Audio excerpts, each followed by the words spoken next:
can't tell anyone except my agent Barry. Damn it, Barry, they'll kill her! You're my best friend, and I'm worried that you're not right in the head. The ransom is a manuscript I supposedly wrote that's coming true before my eyes. It happened just the way it was on that page. So dark. I have found only a few scattered pages. I want the entire manuscript. The deadline is in 2 days. I found Mr. Wake's pages.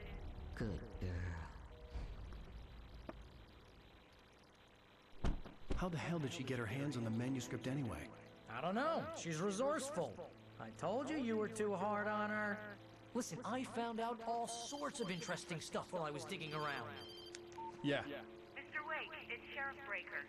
We have an FBI agent here, Agent Nightingale. FBI? He's anxious to see you. You'd better come to the station. Okay, I'll be right over, Sheriff. Let's make this quick, huh? Help you folks? Name's Randolph. I'm the manager. We're looking for Rose. Works as a waitress down at the diner? Rose, sure. Nice girl. Who wants to know? I'm Alan Wake. The writer, huh? I heard on the radio you were visiting. Well, I'll show you her trailer. That Rose, she's a nice girl. Always pays her rent on time. As I was saying, Al, I found all sorts of weird stuff from the local newspaper's archives. This place is crazy. Disappearances, mysterious deaths, urban legends come true, and get this, most of this stuff takes place around Cauldron Lake. Well, you ain't wrong, mister. The Indians thought the lake was a doorway to the underworld. I'm the God-fearing type myself. I don't hold with that sort of thing. Yeah, okay. Anyway, there was an island there owned by a guy called Thomas Zane. Now, some of the articles I found about him make him out to be a famous writer, but I ran a bunch of searches, couldn't find a single thing he wrote. Zane was heavily into diving, so much so that the place came to be called Diver's Isle. But the volcano under the lake erupted in 1970, and Zane went down with the island. Yeah, how about that? It was there in the morning, as if it had fallen from the sky. But it would take a tornado to lift something like that. We're damn lucky it didn't crush any of the trailers. Come on, mister. I'll take you to Rose's trailer.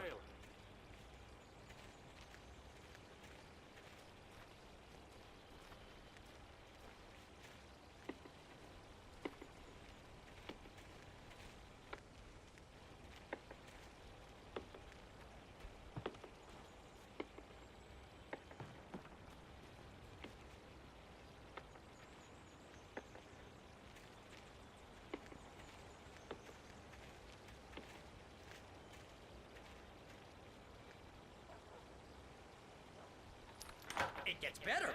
A local girl, Barbara Jagger, drowned in Cauldron Lake just a week earlier. They were lovers. Sure, Jagger's a local spook store. The Scratching Hag. Comes for you in the dark. Childish stuff like that. Anyway, Al, I'm just getting to the best part. All of the articles about this stuff were written by Cynthia Weaver. I asked around, and she's that crazy bag lady you met. What, the lamp lady? She can be a little loopy, but she's not homeless or Yeah, anyway, she knew both Jagger and Zane before they both died, and she had some kind of a breakdown.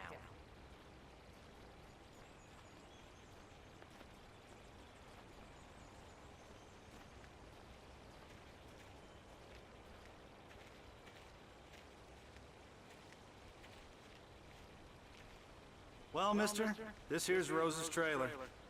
You mind me asking what you want with her? We're just here to talk to her, pal.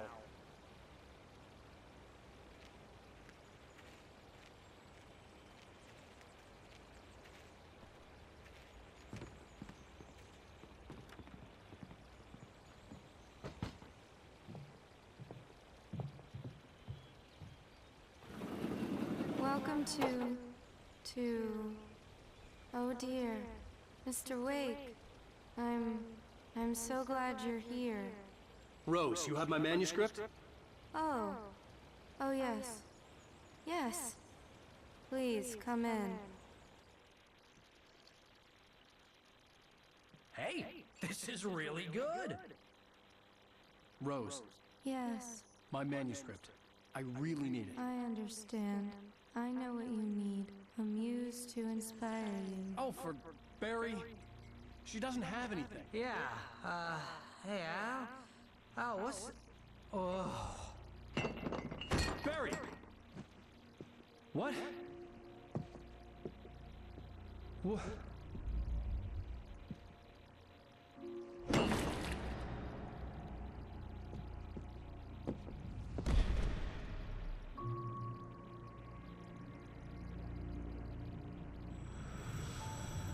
It's coming for you, hiding in my barber's skin. I'm too weak to stop it. You must turn the lights on. I promised I'd come visit you and your lovely wife. You must finish what you started. I insist. You must turn the lights on. Turn the light on. Back to work, boy.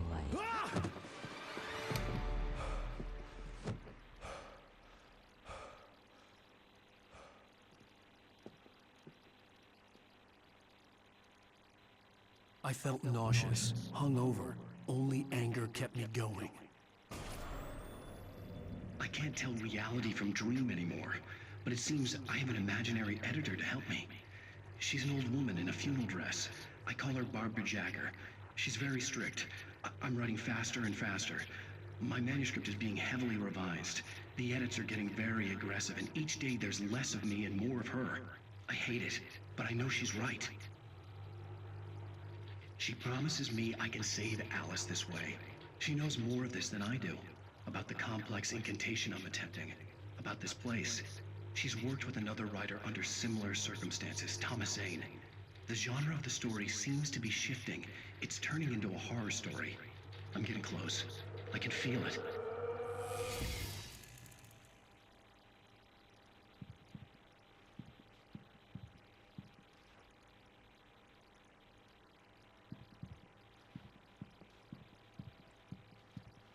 Rose took a day from me. I had less than 12 hours left to meet the kidnapper.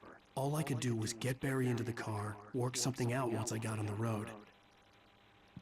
Barry was out of it. He was way too heavy to carry. You're right. I deserve more money. I'm so handsome. Welcome to the Oh Dear Diner. What can I get you today? Coffee? I couldn't work up much hate for Rose. Something had used her to get to me, and left its mark. First refill is free. Milk and sugar on the counter there. Would you like to hear today's specials? Thank you. A nice day. Come back soon.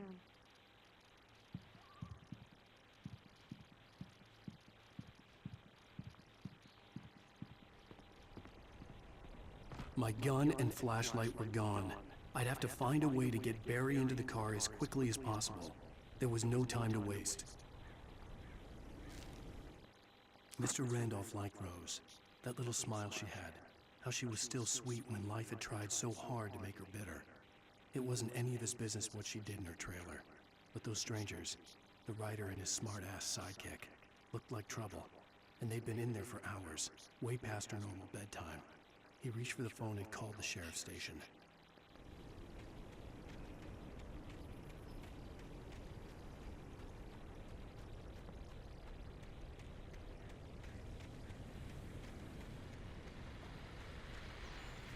I just stepped outside to catch a breath of fresh air, and let me tell you, the weather's getting heavy.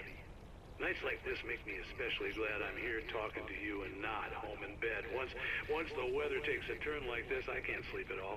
It's all tangled bed sheets and dark thoughts, punctuated by the occasional plunge into nightmare. Is it just me? Well, perhaps it is. But I hope I can make the night a little bit easier to get through. Caller, you're on KBF FM. Hey, Pat, it's Walt Snyder. What's on your mind, Walt? Well, I am the way you are, but, well, I can't sleep either, you know? I just been staring out the window here, trying to make sense of it all, but, I ain't been drinking either, you know? I just... Well, you sound like a man with a problem, Walt. I had a, argument with Danny. Danny, and, then I got in trouble with the law, I'm just, well... I heard something like that, Walt. Yeah, well, he's, Danny's my best friend, and, they let me out of bail today. And now I'm just alone here at the window, waiting. Man, and there's something in the air tonight, man. I was just outside looking up at the sky above our broadcast tower thinking the same thing. What are you waiting for, Walt? I don't know. Something's gonna happen. I think I better go. Well, Walt, maybe... No, thanks, Pat. Well, good luck to you, Walt. Hang in there. Let's take a little break, folks. This weather's really something else, huh?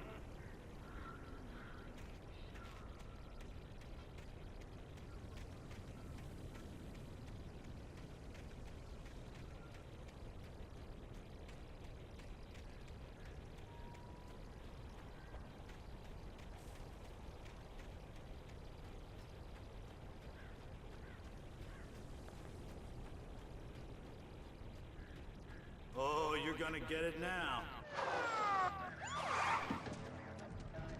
God knows what you've done to that poor girl. This is Agent Nightingale, FBI! Get him up, Hemingway! You're under arrest! You move a muscle, I'll unload right in your goddamn face! Stay right where you are, Spillane!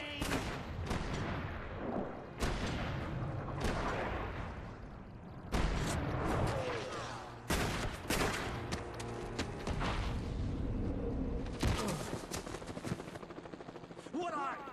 I'm standing right here, you goddamn maniac!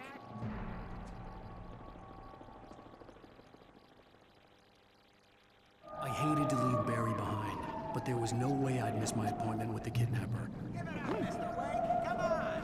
Make it easier. Move it. I have your chance to let him get away.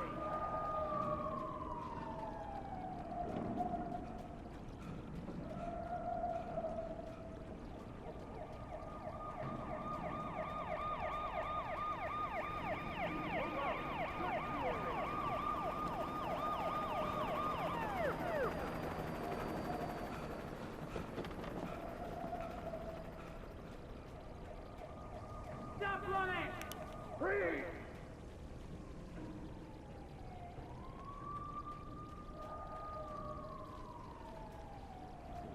Okay, men, keep your eyes peeled. He's gonna try to make it through here. Oh, damn. Fan out!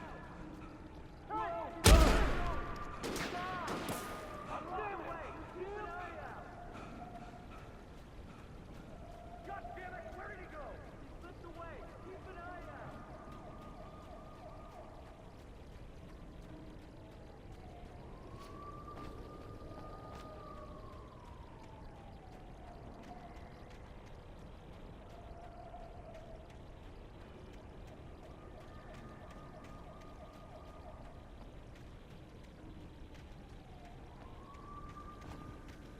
He's gone. Come on, guys. We need to head him off. For decades, the darkness that wore Barbara Jagger's skin slept fitfully in the dark place that was its home and prison. It was hungry and in pain. It dreamed of its nights of glory when the poet's writing had called it from the depths and given it a brief, terrible taste of power and freedom. The rock stars had stirred it from the deep sleep the poet had sunk it back to in the end. When it sensed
Rose didn't know how the strange old lady got in her trailer, and she looked wrong somehow.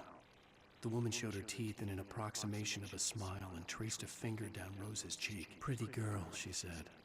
Rose felt as if she was falling asleep, but her knees didn't buckle. The crone spoke in a whisper, her words ice cold and dark in Rose's ear.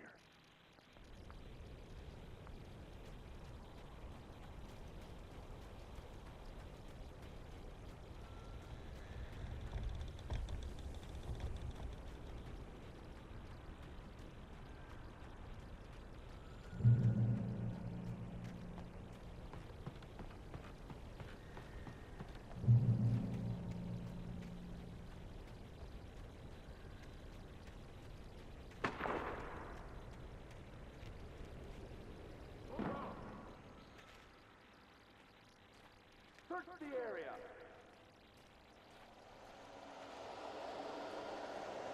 Stay sharp. This way. Over here.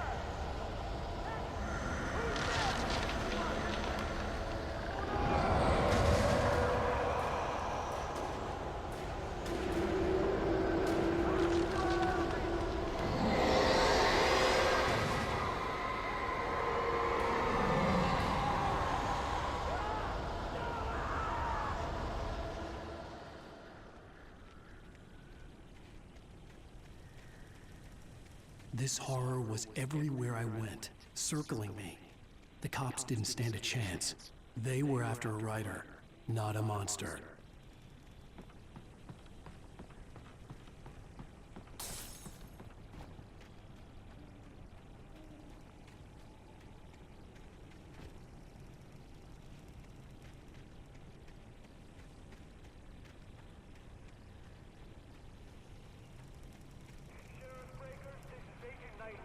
I've lost contact with Wilson when you assigned to me. It's Wake's doing. Wait, are you seriously telling me that geek writer just took out my deputies? Are you kidding? I mean, have you seen this guy? He wears a tweed jacket. Over. He's the guy we're chasing. If it's not him, who then? Bigfoot? Over. I don't know yet, but I'm not in the habit of jumping to conclusions. That tends to come back and bite you in the ass. Out.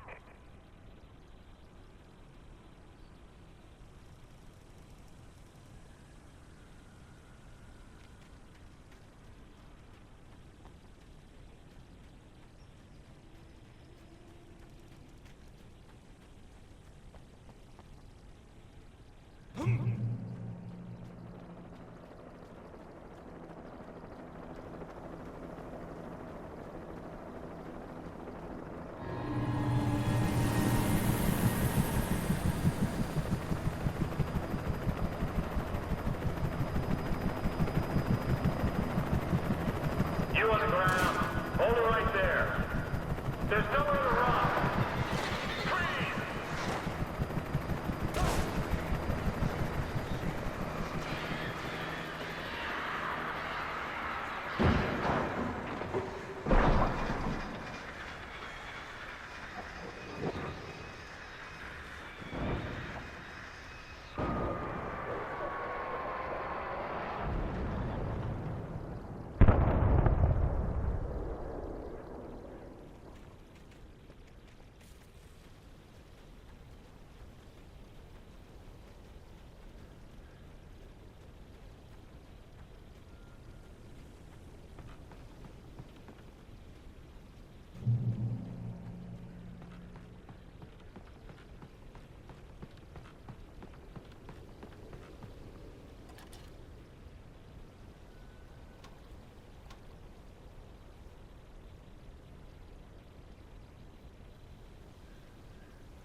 fight or anything. Why, they would... Hey, come on! Sit down and give me that. James, Mulligan here. Over. Go ahead, Mulligan. Over. We got Wheeler and Rose here. Wheeler's drunk or hopped up on something. Speaking of which, that Fed had a pretty distinctive whiff of Oda Scotch about him, you know what I mean? Over. I don't have anything on that, Deputy Mulligan. Over. Well, whatever. Anyway, Rose is just being plain weird here.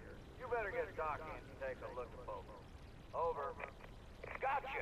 You better get them here quickly. The Fed's gonna want to interview Wheeler. Over. Oh yeah, I bet it does. Looks like they have a lot in common. Mulligan out.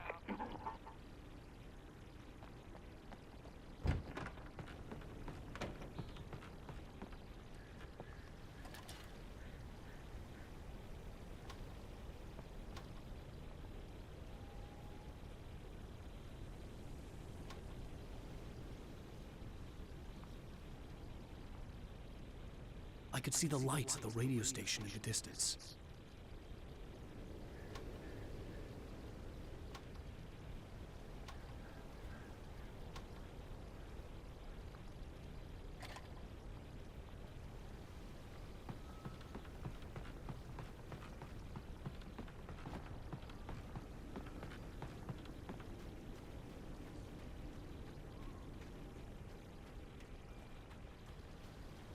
I imagined that the broadcast tower in the distance was part of the local radio station. Maine seemed like a decent guy. Perhaps he could give me directions to the coal mine.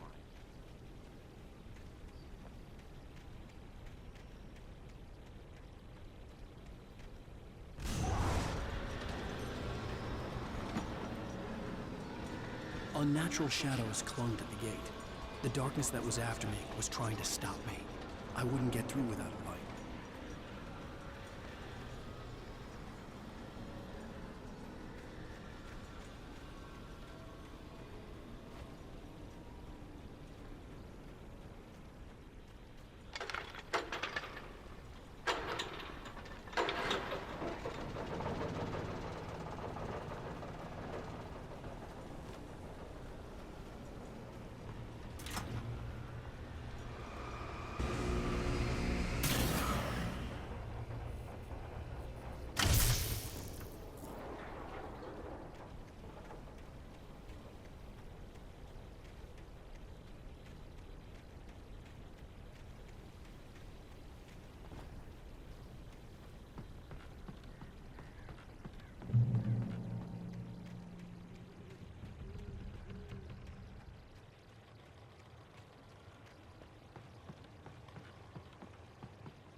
It took me a moment to recognize the flashbang grenades. They were an ideal weapon for my situation. Team 1, come in. Over. Team 1, this is Sheriff Breaker. Report. Over. Team 2, come in. I need a report. Over. Come on, guys. Talk to me. Come in, please. Over.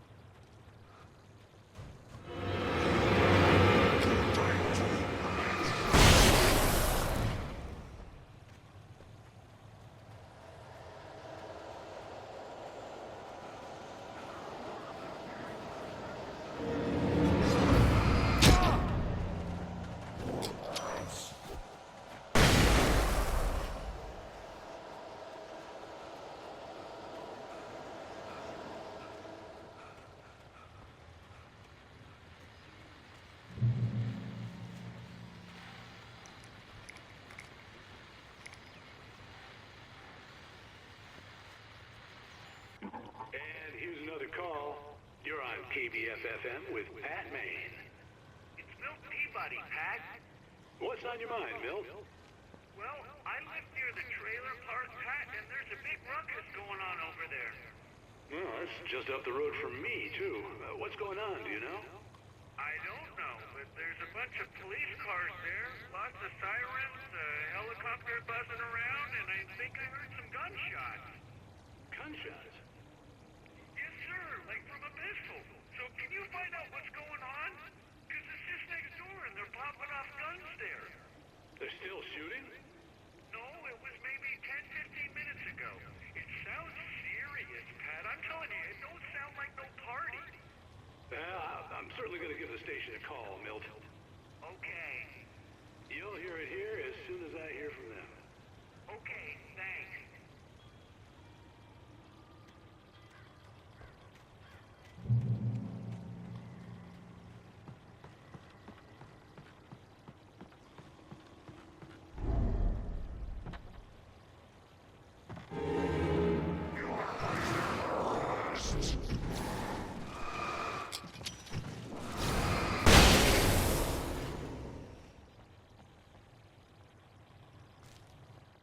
Touched by the dark presence, Rose was lost in a dreamland where everything was drawn in black and gray crayons. The old lady had promised her that all her wishes would come true. She would be Alan Wake's muse. She was smiling so hard it hurt her face. She crushed a bottle full of sleeping pills into the coffee. Deep down inside, she was screaming in terror.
I hope Maine could lend me a car to get to the coal mine. Why, hello, Lorna. What do you have for us? Well, I just don't see why the cops bother with the trailer park. What do you mean? It's a trailer park. Of course you wouldn't have trouble in a place like that. I mean, what do you expect? The sheriff should be helping us normal citizens instead of wasting resources on those people. Well... I'm sorry, but my granddaddy settled his right calls in 1911. Well, thank you very much for that compassionate viewpoint, Lorna. Oh, here's a little surprise. The famous writer Alan Wake just walked in. Folks, I'm going to see if I can talk him into an interview. Come on in, Mr. Wake. Oh, I'm so glad you could find the time to do this, Mr. Wake.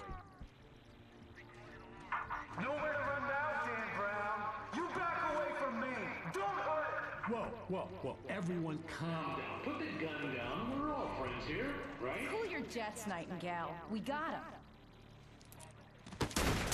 Judas Priest! What the hell's the matter with you? There's a civilian in there.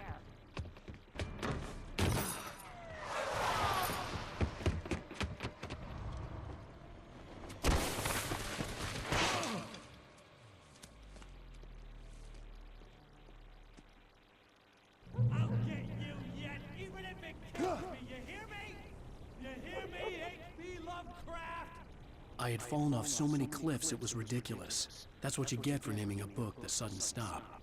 It was probably good I hadn't had the chance to tell Maine where I was going. I'd have to lose the cops and find my own way to the mine.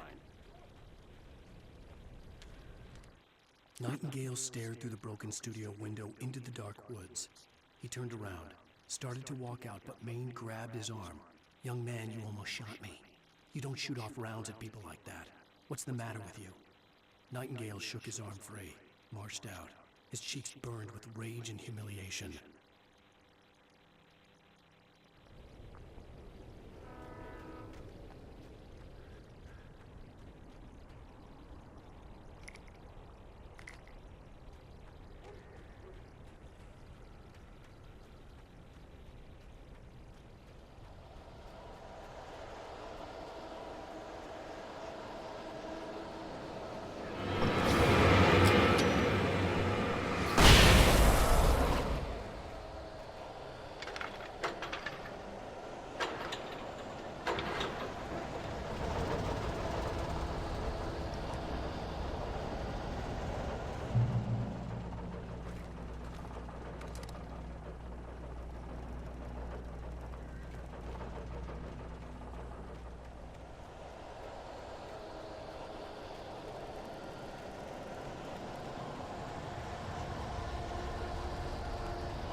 Danny had stepped out, but what stumbled back in was something else. Something alien.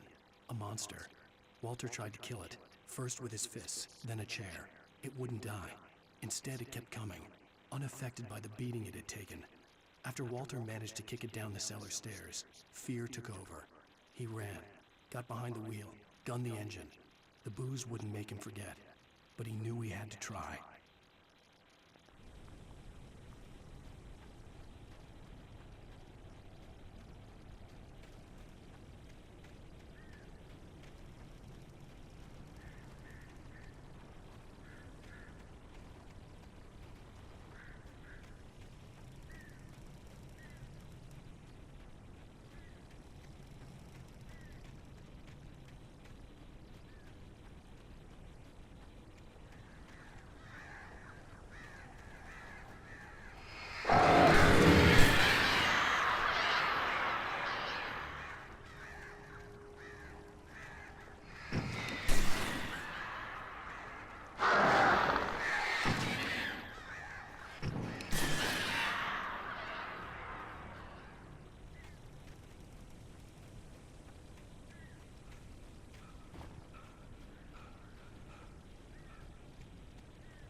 There was no sensible reason for the power company work lights to be here.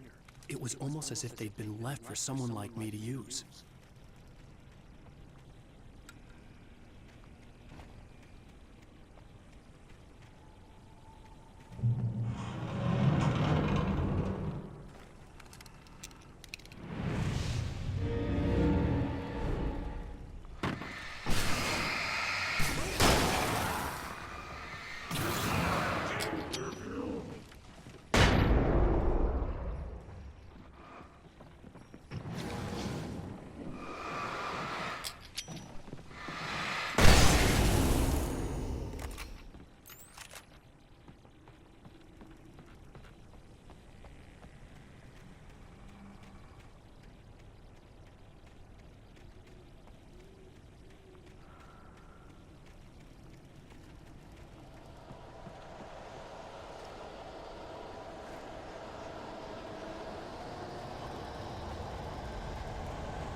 The bulldozer's engine roared to life. Mud and rocks flew as it fought for traction. It crashed through the concrete wall and landed heavily in the yard. If it were an animal, it would have shaken its head after the impact, fixed its eyes on me, and charged. Of course, it had no head, nor eyes. Shadows crawled on its form, twisting it into a monster. Then, it came for me.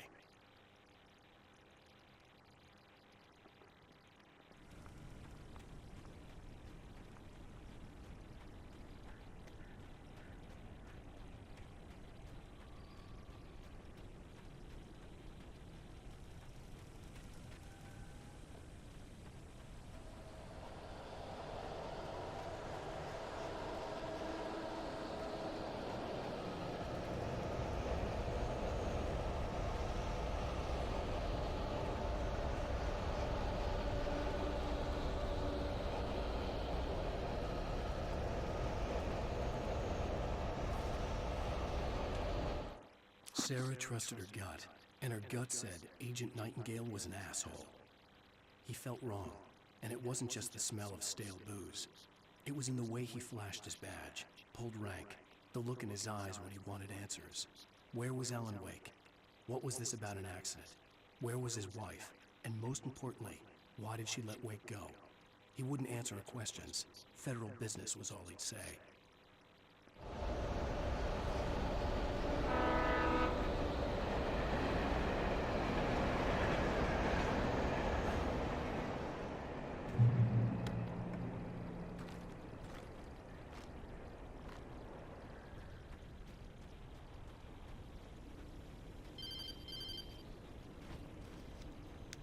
Hello? The most stubborn man I've ever met. Alice? Alice?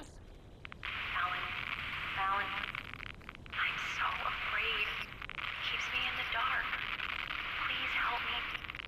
I look at you, Alan, and it's not you. Something else.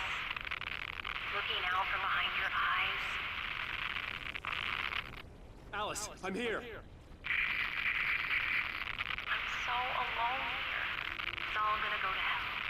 You need to be careful. Cooperate. The connection had been terrible, but that wasn't the only thing that hadn't been right with the call. She sounded wrong somehow, but she had called me.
pipe wrenched itself loose from the bridge's steel framework.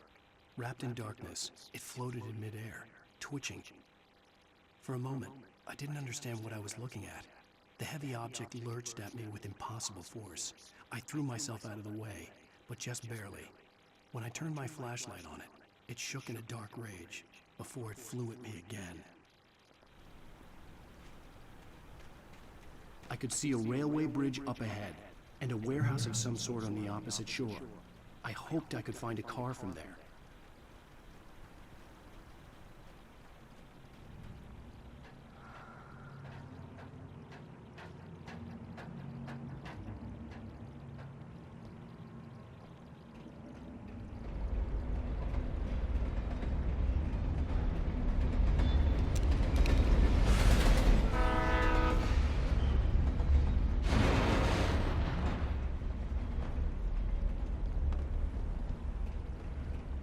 The darkness that was pursuing me was growing stronger, and it was taking over everything in its path.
I slammed the door shut right in his smug face. He pleaded for me to open the door. True to form, the asshole actually thought I would obey. I had no sympathy left, no guilt either, not for him. I took a moment to savor the scream. I bet I had a smile on my face. It was all that I had time for. The dark presence was inside the lodge with me.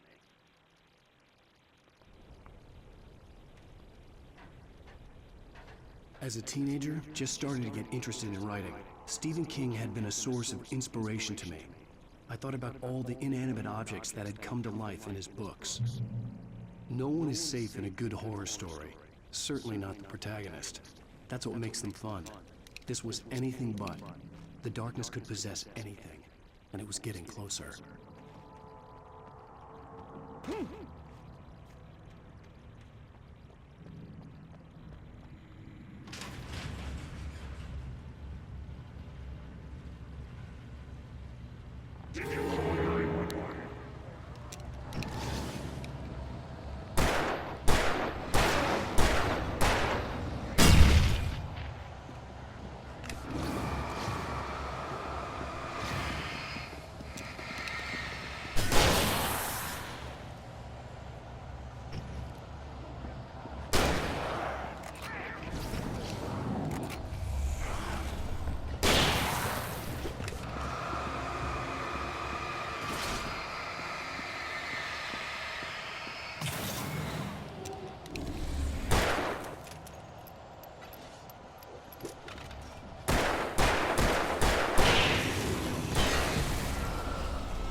take the facts of our existence for granted, unaware that they are merely a thin veneer of desperate self-delusion, covering the vast cosmos of madness and horror.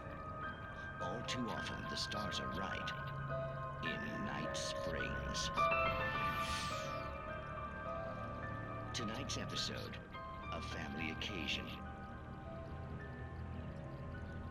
Journalist Alvin Derleth's trip to study the local customs of an insular community in Night Springs has been less than successful. Until tonight. Well, I'm glad you changed your minds about this. Ancient customs, local mythology. My editor loves this kind of stuff. Well, Mr. Derleth, we don't want to feel like we're on exhibition. But you have demonstrated the seriousness of your intent. Oh, I am serious. Really, just do your thing. I'll stay out of your way and observe. Actually, I thought you could assist us. I'm afraid we are a man short. It would provide you with an intimate perspective. Could I really? Of course, Mr. Derleth. Well, I guess that's the least I... What would I have to do? Oh, here. Let me show you with a kiss.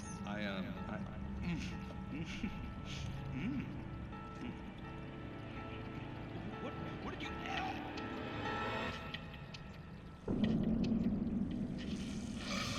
Oh, Mr. Derleth, you have well pleased Nixie Perka, the dweller in flesh. Your body shall host his 1,000 young, and all shall be glory.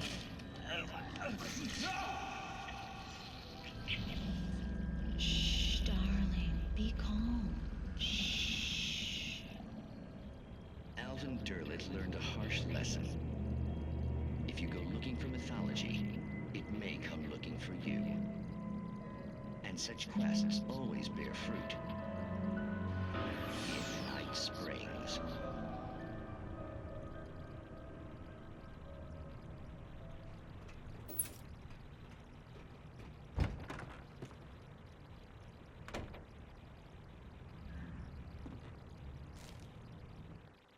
The darkness surged towards me, sucking everything loose from the ground into its depths, tugging at my clothes. I saw the flare the kidnapper had dropped and threw myself towards it just as I felt my feet leave the ground.